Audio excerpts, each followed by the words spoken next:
Assalamu alaikum wa rahmatullahi wa barakatuhu. Welcome to today's event where we're going to discuss different Muslim attitudes to COVID-19 in the United Kingdom and in Indonesia. Soon I'll be joined by Pak Habil Ahmad, inshallah. Here he is.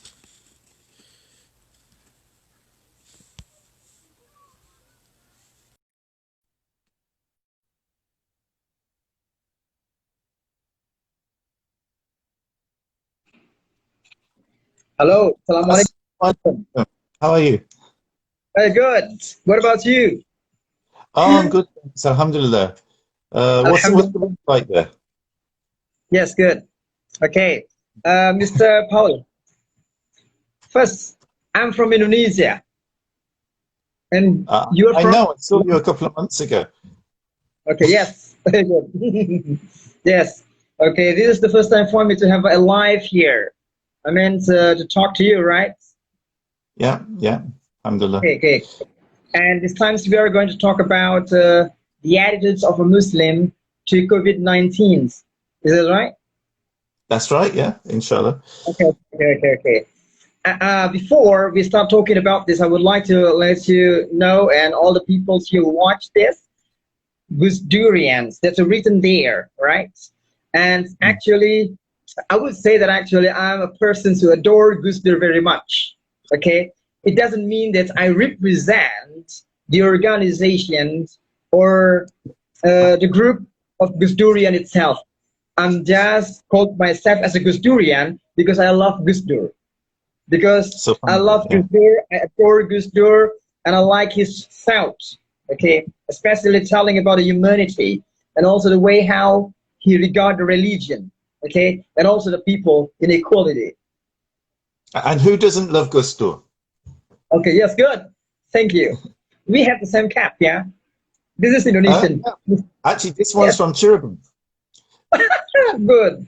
Alhamdulillah. Yes.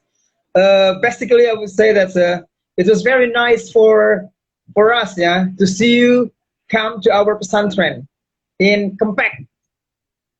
I really enjoyed that. Yeah, it was great. Yes, okay, that's really great. And we are very happy that you, Sheikh, from London, from the British Muslim Associations, came to Compact the pesantren, which is managed by Kiai Nawawi and Nyai Hajjah Afwah Mumtazah. And I'm there. Alhamdulillah. Alhamdulillah. Alhamdulillah. Okay.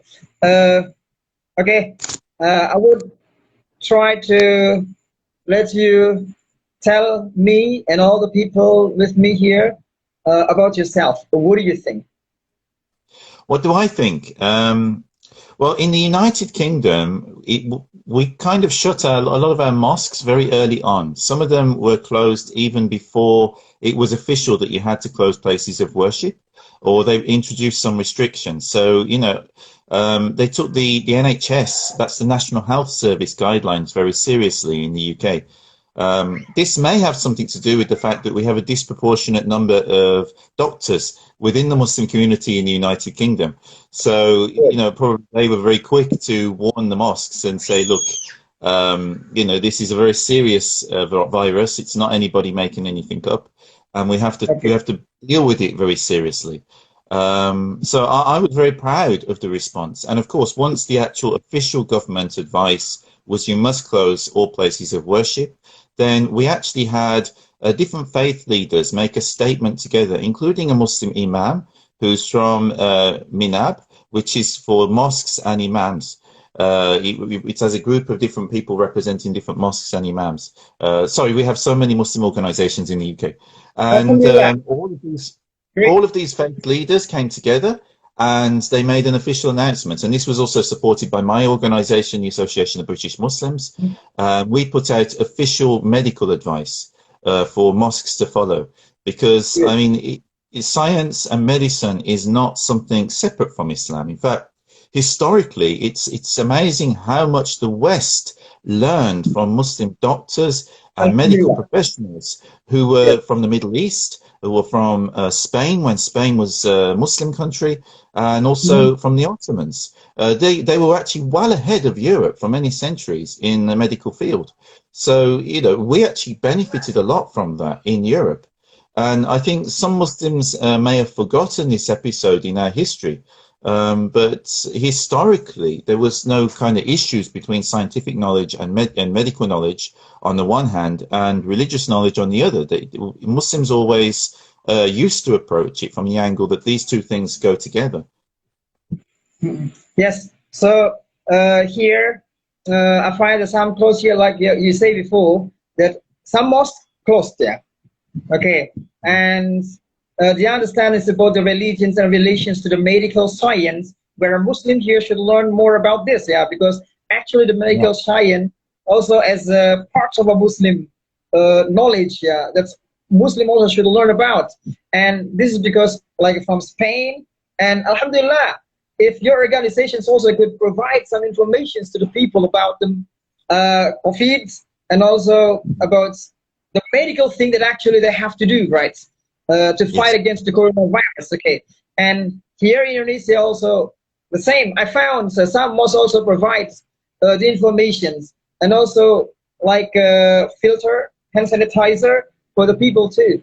But the information, the medical step that the people here should take in our country is managed by the governments and some organization, especially that relates to the medical thing. Okay, I mean medical organizations, and here you are as a the leader of the organization, also involved in this government steps in UK, right? So that's alhamdulillah, that's really very nice. Okay, so you have taken active part, right? What the government doing this time, alhamdulillah. So what do you think as a Muslim here, as a Muslim, attitudes to the policy of the government? You know, some government, they lock down, okay, the country, or even some cities too, they lock down. Now, as a Muslim, we have to obey, or we have to fight against the government's policy, especially when the government here close the mosque. Some people say that, oh, we don't have to close the mosque because it's the place for Muslims to pray. But in this case, it seems that you agree with the government step. But as a Muslim, generally, what we have to take for the action again means to the government's policy, especially for the mosque during the coronavirus disease pandemic in your country. Well, you know, like Indonesia, the United Kingdom is a democracy. So in a democratic society, we are free to complain to the government, you know, if there's something which we don't agree with. But at the same time, when the advice is good and makes sense, then we should follow the government's advice. And on this, I mean, we cross-checked it ourselves with Centre for Disease Control and also what the NHS was saying, which is our National Health Service. Yes, it's sort of government run, but it's also sort of autonomous. So it's, although it's funded by the government. So at the same time, we were looking what the actual medical advice was. And we realized that the medical advice was consistent with the government's advice. So when the medical advice and the government's advice is the same advice, then we should follow the government's advice. Where this differs, and then the government starts saying something daft or silly, then yes, we should challenge it. And there were a couple of points where we, you know, people in the community disagreed. And I'm not just talking about Muslims, but people in wider society as well, where people have disagreed with the British government and they've written letters or tweeted about it or complained. But it should be done through due process. It should be done in a proper way. Not fighting, you know, not just ignoring, but actually, you know, challenging that to the people who have the responsibility in government and complaining to them if we think something is wrong. For instance, at the moment now, I mean, we've been in lockdown since mid-March, and now there's a lot of people complaining to the government and saying you should open up more, because now the actual death rate in the UK is, from what I heard, is actually less than what it would be under normal circumstances. So a lot of people have been saying to the government, you have to open up more now and not just keep everything completely locked down. But then, of course, there are other people who disagree with this view, and they're saying to the government that, yes, open up a bit more, but you have to be careful, because if you open up too much, then the virus will start spreading again, and that will create problems for those people who are vulnerable within our community, who won't be able to fight that virus themselves. So, you know, it's a balancing act between these two approaches to fighting this. And to dealing with very, very difficult and challenging situation. And people are in constant communication with our government all the time, you know, giving their suggestions or complaints or advice. And, you know, the government is obviously in a very difficult situation where they have to decide between all of this and see what is the most credible and what is the best way forward. I think generally they've been able to balance it fairly well. And early on, I mean, the government, very, very early on, back in March, they were talking about herd immunity, but they very quickly realized that you can't just leave this, you know, to spread within the society and, you know, just tell vulnerable people to stay at home. You have to do something else. So very quickly, they actually changed their approach. And this, you know, this was criticized by some people within our society, but I actually think that's good governance, because the government realized they had made a little bit of a mistake, and they actually altered what they were doing. Now, if the government didn't do that and they stuck to their guns and says, no, no, no, we're going herd immunity, we're just going to do it anyway, and it doesn't matter what anybody says, this is bad government. You know, good government is when the government is actually listening to what people say. If they think it's wrong, they're not following it. If they think that, you know, what they're being told, you know, is relevant and makes sense, they're actually altering their policy. This is good governance. And I'm not saying, you know, we always get it right in this country. No country always gets it right. But when it is right, then we should follow it. When it is wrong, we should challenge it, but peacefully. Yeah, yeah, good. Yeah. So the problem here during the lockdown, who would warrant the income of the people? This is a problem. We say that we have to obey, right? We have to obey the government's policy. Yeah, we don't have to fight against the government if we think that actually the government's policy is a good one, because they want to protect the people, right? Now, but the problem when the people in a lockdown, especially for the people who work for informal sector, like in Indonesia, we have one informal sector, right? But for the shopping mall, we close. We close big mall, we close. But in UK, maybe only some big mall, yeah, like you said, but of course with some restrictions, yeah, like a testing or rapid test, we have it here. And in our country, we have traditional markets. Traditional markets still open, but limited, some restriction to it. Now, here, the problem is the economic. People in our country, usually they do not agree with the government's policy for a lockdown for such a long time, because many people in our country who work for the informal sector. Okay, what about you there? Is there any, or how many percentage of people, or is so many or not so many people who work in informal sector in UK? And what the government's policy for the people like that? Do you think that the government would give them money like that, like here? Well, the government did actually bring out a furlough scheme. So they actually have given money to some companies for their workers to keep their workers on their books, so that afterwards, when things reopen, that those workers can go back to work.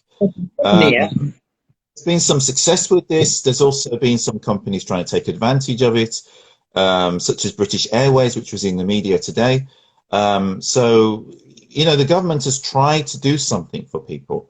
But at the same time, it is obviously a difficult thing, because this is also taxpayers' money. So they have to make sure that that money does go to the workers themselves, and it isn't just stolen by some companies or, you know, scammed, you know, by other people, which, of course, is always the case. When governments give out money, you tend to find people will take advantage of it.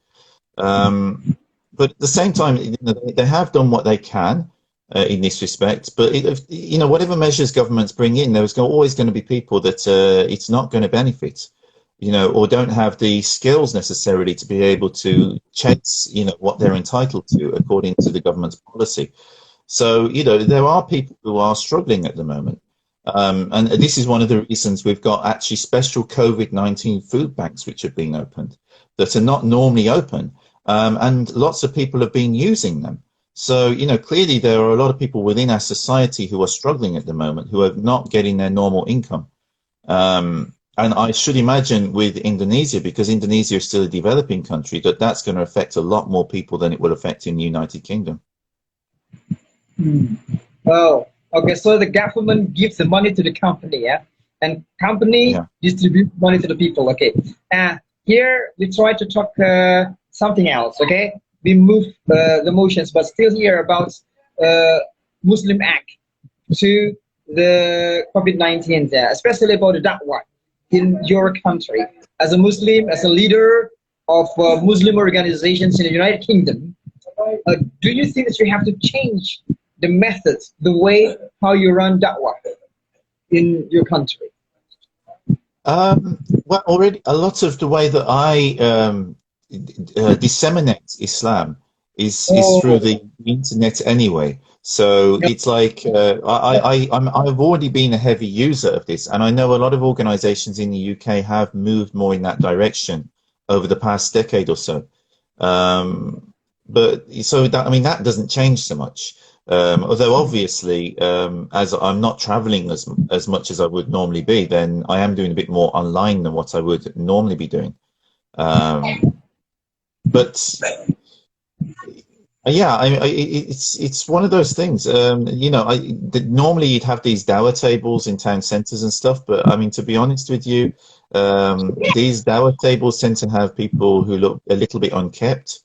And you know, they put Quran on loudspeakers really loud in the public square, and sometimes there'll be some Christian preachers next to them, and they'll be preaching really loud, you know, that Jesus saves you, and you know, these people are infidels, don't listen to them. And I'm just, I find it embarrassing, to be honest with you. I mean, this is not my approach. My approach to dawah, which I actually say is like, I mean, dawah really means invitation to Islam. You know, so my approach to it is actually disseminating what are the teachings of Islam to whoever wants it. It should never be something which is pushed on anyone. It should be something you make available. So even if you have a table in public and you just have some books and stuff on it and you make yourself available, you're there to answer questions, but not pushing it on anyone. I mean, this is my approach if I was to do it that way.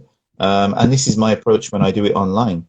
But you do tend to find we have some people in the UK who maybe you could say are a little bit over passionate, and they tend to they can annoy some people, you know, even Muslims, in the way that they approach it. So I mean, it should always be, as the Quran says, we should give dawah with wisdom and beautiful words. Yeah.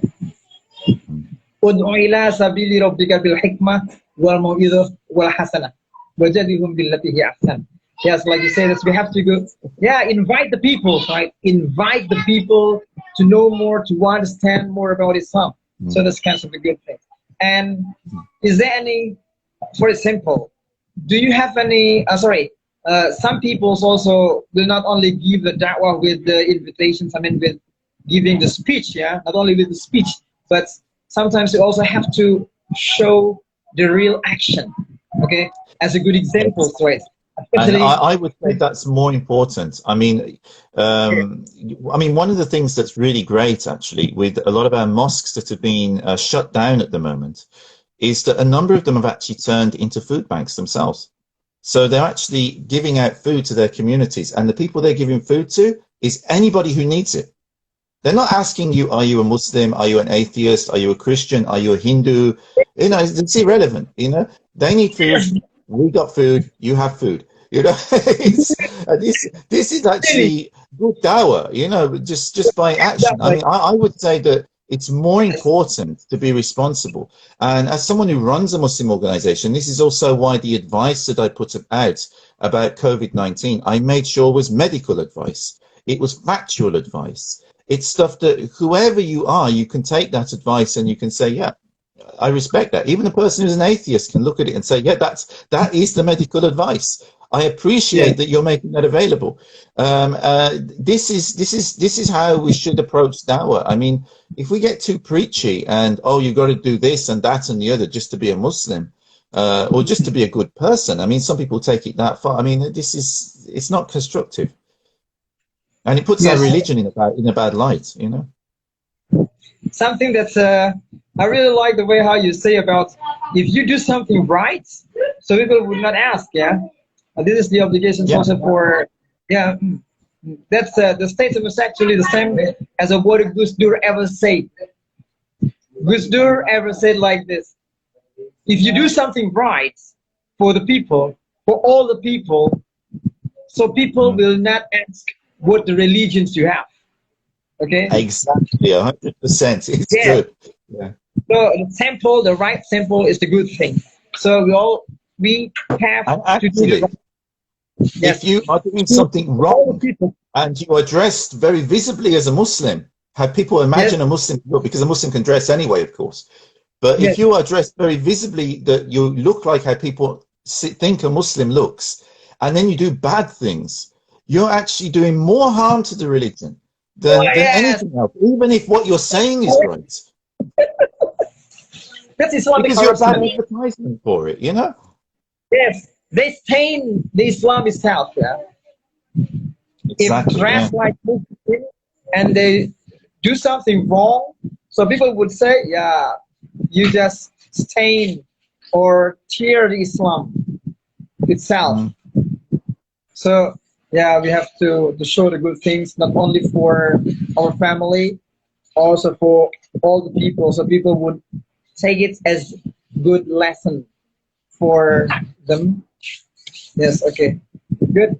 I mean, actually, to be honest, this is one of the problems I've been dealing with since, well, actually, almost since I've become a Muslim, but certainly since I've been someone who has been very public about my Islam, and, you know, actually doing community activities, meeting people at local organization meetings, but also at government meetings and stuff. People have been asking me about Islam, questions. And then when I've responded and they says, are you sure? Really?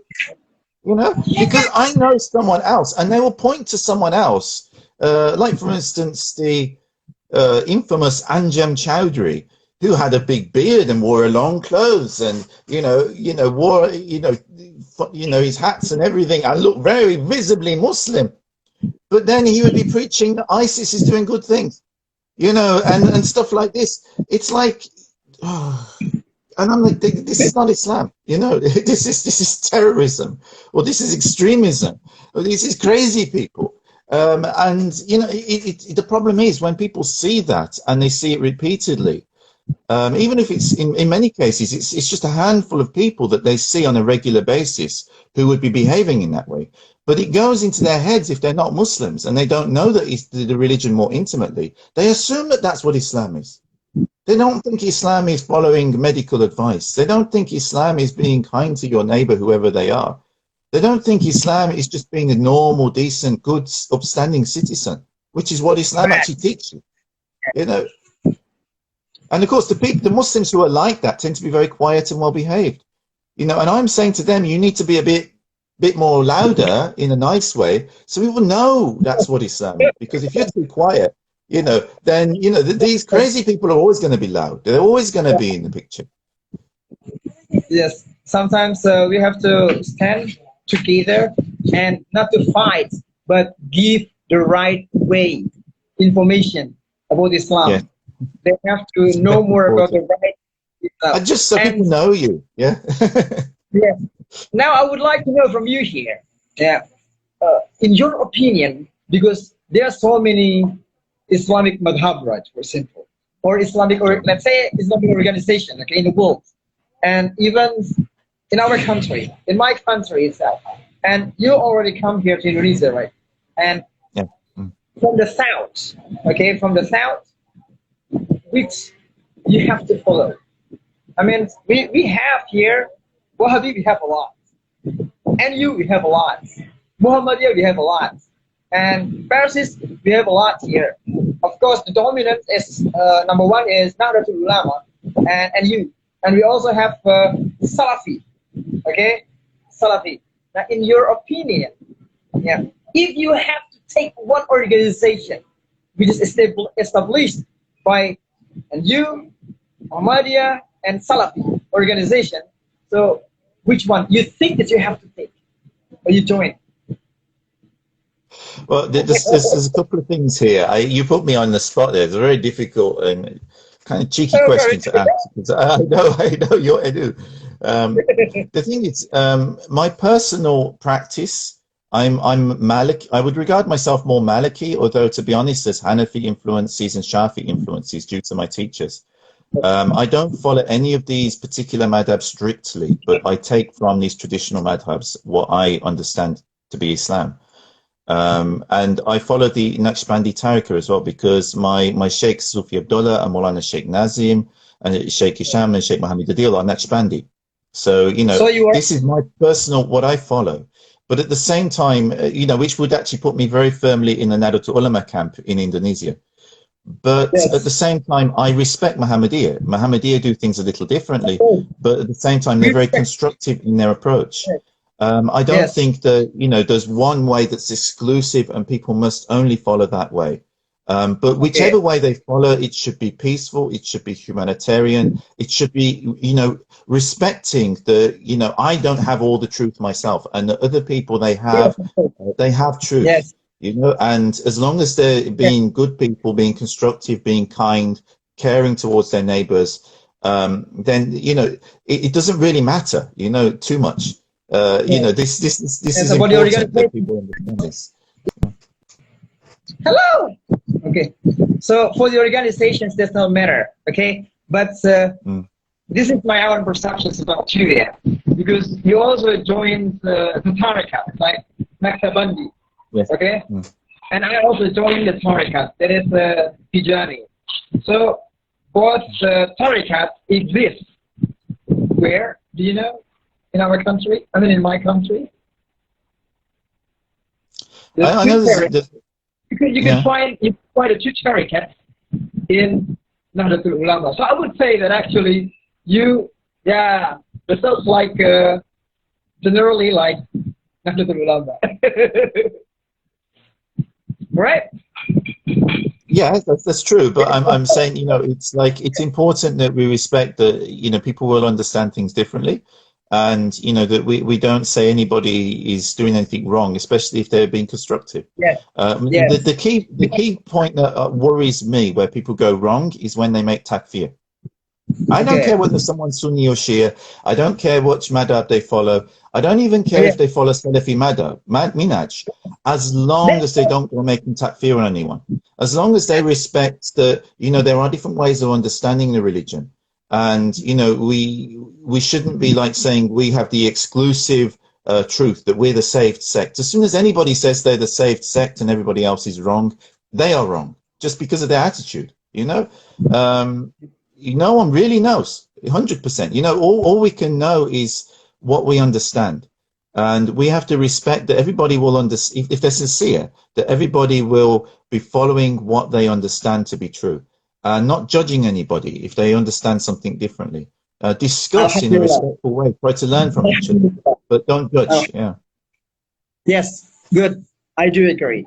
Never blame anyone because of their thoughts.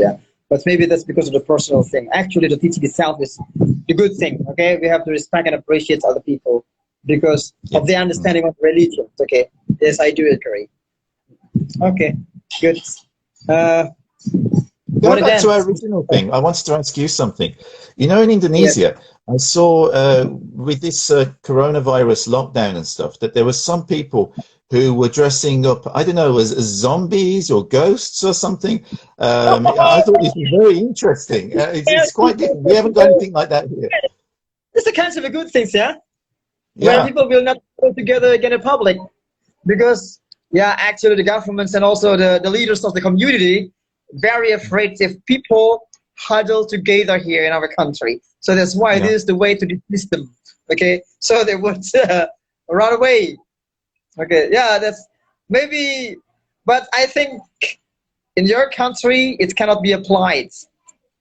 No, it's different. I like this about Indonesia. You're very creative, and you know, you have these like, I mean, this is like tapping into traditions that go back probably pre-Islamic traditions and ideas, and it's Oh tapping yes. into them. It's not deleting them. You know, and it's using them in a constructive way. I mean, this is beautiful, Yes. and Okay. everybody can have a bit of fun at the same time as well. Yes, that's the purpose of Islam. Actually, we will not delete the tradition and the culture that we have, just because Islam wants to come here. Okay, you agree, yeah? With that's Absolutely, way yeah. how Islam come here. Okay, and even to many other countries too. Actually, religion. Sorry, in your opinions, religion, Islam, yeah, should eradicate all the culture which has already been existed in that country, or Islam should adapt with the culture which already exists in that country.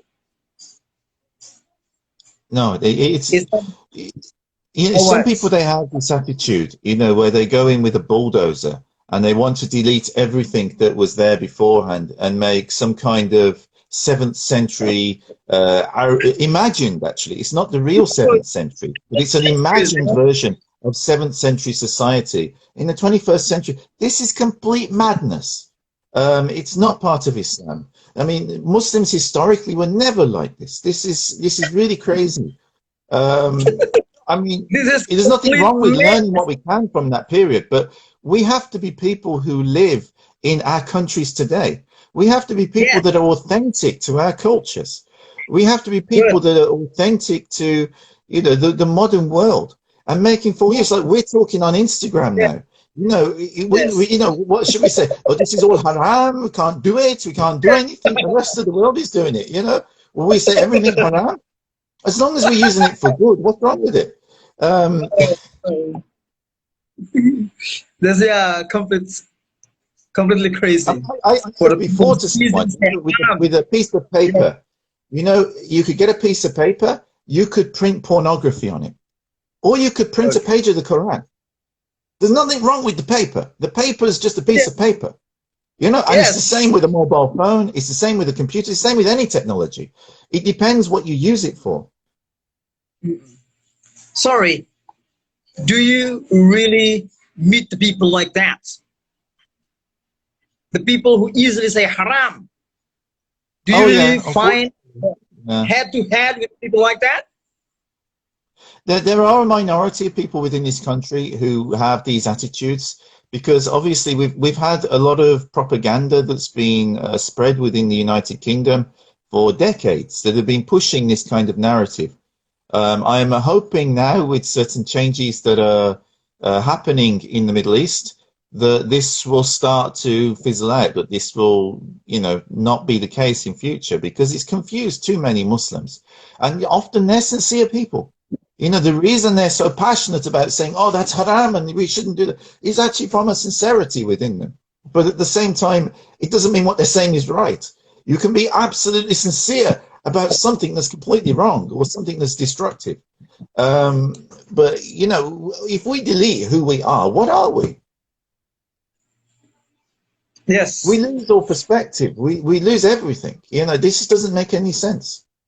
I mean, it's like at the moment, there's some people in the UK who want all of the statues. You don't have any, you know, anybody who was, okay, I can understand the slave owners, but people who said anything that might have been racist or anything in the past, tear all of these statues down. I mean, if we did that, would England be England anymore? I mean, are we going to try and pretend that we have some kind of different history to the one we have? We should be happy that although we have a history that has some bad points in it, and yes, even some terrible crimes that, you know, the people who used to run this country did, but we've moved on from that and we've changed our policies, that we've brought in laws that ensure people are equal. And if they're not implemented properly, we can still work to improve that. But at the same time, we're going in the right direction. You know, we should be proud of that. And these statues Yes. should remind us that there was a time when things weren't as good as they are now. Tearing it all Yeah. down is not going to change anything. It's not going to really help those people. who, you know, they are suffering, that they're not getting the jobs that they should be getting. They're not getting the opportunities because people are looking at their name and, you know, not employing them because they're making assumptions about them. You know, it's not going to help those people if you tear down Winston Churchill's statue. How's that going to help anyone? You know, it's just all you've done is tear down a statue. So this has concerned me because, one, I don't want people, you know, demolishing our cities, you know, to it's not really going to achieve anything. And, you know, it's going to change the face of our cities completely. But on the other hand, I don't want people who are suffering to continue to be suffering and then add on to that all the anger that's going to come from people who don't like what they've done. You know, it's actually going to make things worse. It's not going to make things better. And I mean, there's a protest now in London where people are angry. They're angry that Winston Churchill statues had to be boarded up, that Nelson Mandela statues had to be boarded up. You know, so many statues have already been removed. They're angry about that because that's part of our heritage and culture. And this isn't even anything to do with Muslims. You would have thought it was these ISIS people wanted to tear down statues, but no, it's. I mean, the thing is, what we should be looking at is where there's inequality within our society. How can we address that inequality?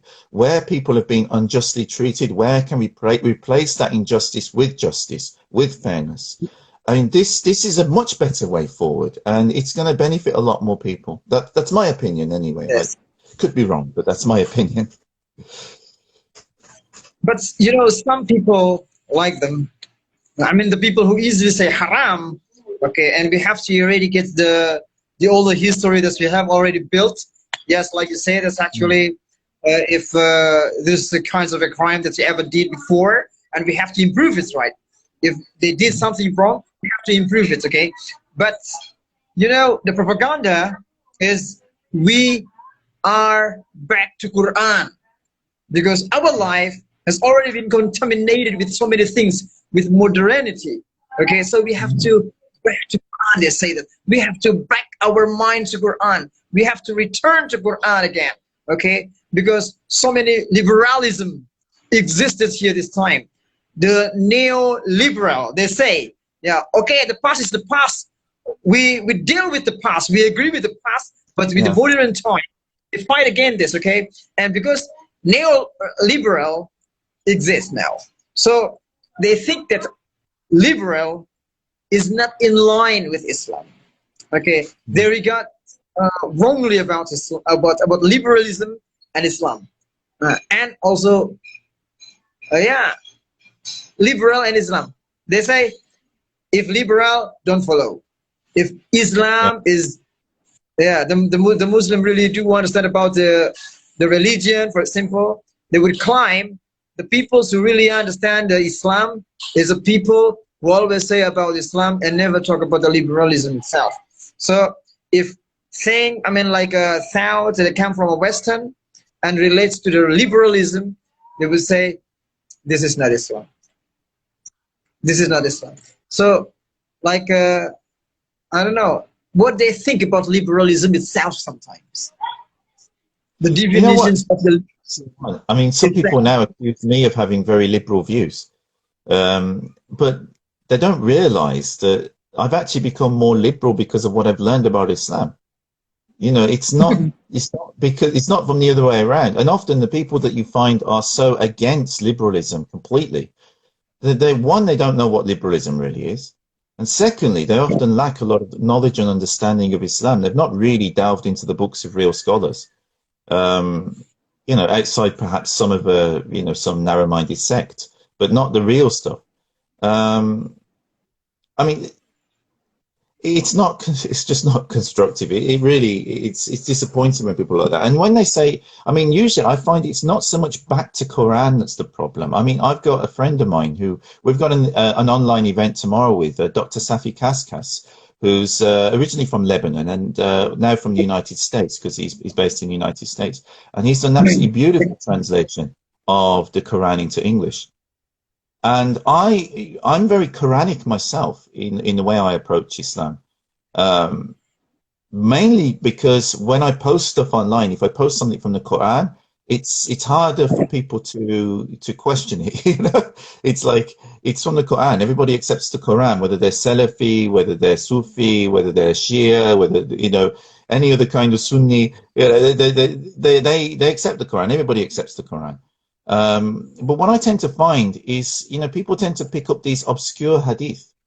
You know, obscure hadith that in the past probably our scholars would have just put to one side and says, yeah, that's a bit crazy. I'm not gonna do anything with that. You know, and instead these people are like, oh no, that must be most genuine. Yeah, of course, Aisha was a 6-year-old girl. You should get married at 6 years old or something stupid like this. You know, this is the sort of mentality of people, and this isn't in the Quran. Quran doesn't say that. So where did the people get it from? So in some ways, if people actually go back to the Quran, I would agree with that. But when it comes to hadith, people have to assess hadith carefully. They have to check the actual chain of the hadith, and is that from, you know, genuine and honest people? And they also have to check the meaning of the hadith. Even if the hadith says that it's got a good chain, but then the meaning is completely daft, then, you know, why would we follow that? I mean, there's hadith that say you should, you know, something about drinking camel urine. Personally, I find it offensive, totally offensive, to attribute that to Prophet Muhammad and say that's a true tradition. Just because it's written in a hadith book doesn't mean that we have to accept it and say that's genuine. I mean, you know, to suggest that Prophet Muhammad would have said something like that, I find it very questionable. But then people, they don't think. They just take these things and say, okay, well, it's there, we must follow it. No, you know, the only thing in Islam that is the actual book of Islam is the Holy Quran. If something's in the Holy Quran, you have to take it a lot more seriously. But even then, there are things in the Quran that don't apply anymore. The Quran discusses slavery. It doesn't encourage slavery. It actually, if you read carefully and understand the verses where slavery is discussed, you can see the Quran is totally undermining slavery. It's telling slave owners to release their slaves. You know, it's not encouraging people to go and get some slaves. There's a difference. But as the whole of society back then was completely dependent on slavery, if Prophet Muhammad suddenly come out and says, you know what, get rid of your slaves now, instantly, you know, people had been outraged. They couldn't have tolerated it. So instead, it's in the Quran, it's undermining the institution of slavery. It's encouraging people to do things in a more constructive way. You've got the hadith of the Prophet ﷺ, where he said that you should pay someone before the sweat leaves their brow, and things like this. You know, so it's actually encouraging a different model of economics, not based on slavery. But it discusses it.